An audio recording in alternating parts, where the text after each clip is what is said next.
Cement శాండ్తో నిండిపోయి దాని capacity 25-30% తగ్గిపోయింది.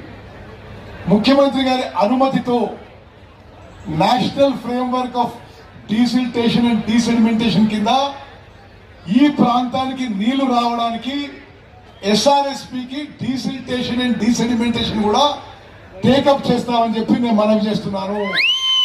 అదేవిధంగా ఈ ప్రాంతానికి ఎస్ఆర్ఎస్పి నీళ్లు తీసుకొచ్చే ఎస్ఆర్ఎస్పి కాలువలు కూడా మరి వారి నిర్మాణం కూడా సరిగ్గా లేదు. ఇప్పుడు చాలా చోట్ల చాలా డ్యామేజ్ అయి ఉన్నాయి. అవి కూడా టేకప్ చేస్తాము. దామోదర్ రెడ్డి గారి కోరిక మేరకు శ్రీరామ్ సాగర్ ప్రాజెక్టు నీళ్ళని తుంగతుర్తి కాన్స్టిట్యున్సీకి తీసుకొస్తాం.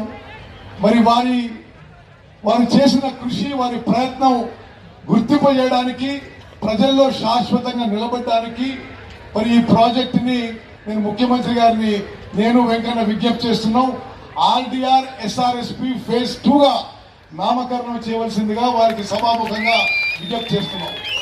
మరి మేమందరం కూడా ఉమ్మడి నల్గొండ జిల్లా మంత్రులము, ఎంపీలము, ఎమ్మెల్యేలము, ఎమ్మెల్సీలు అందరం కూడా ఒకే తాటిపై ఉండి ఉమ్మడి కృషితో మరి దామన్న ఆశయాలు నెరవేర్చడానికి మళ్ళోసారి ఈ లోకల్ బాడీ ఎలక్షన్స్ లో కానీ ముందు కానీ ఉమ్మడి నల్గొండ జిల్లా కాంగ్రెస్ కంచుకోట కొనడానికి, లోకల్ బాడీ ఎలక్షన్స్ లో క్లీన్ స్వీప్ చేయడానికి, 100% మరి విజయం సాధించడానికి మేము అందరం కూడా మరి కలెక్టివ్ గా, సంఘటితంగా, యూనిటీతో ముందుకు పోతాం.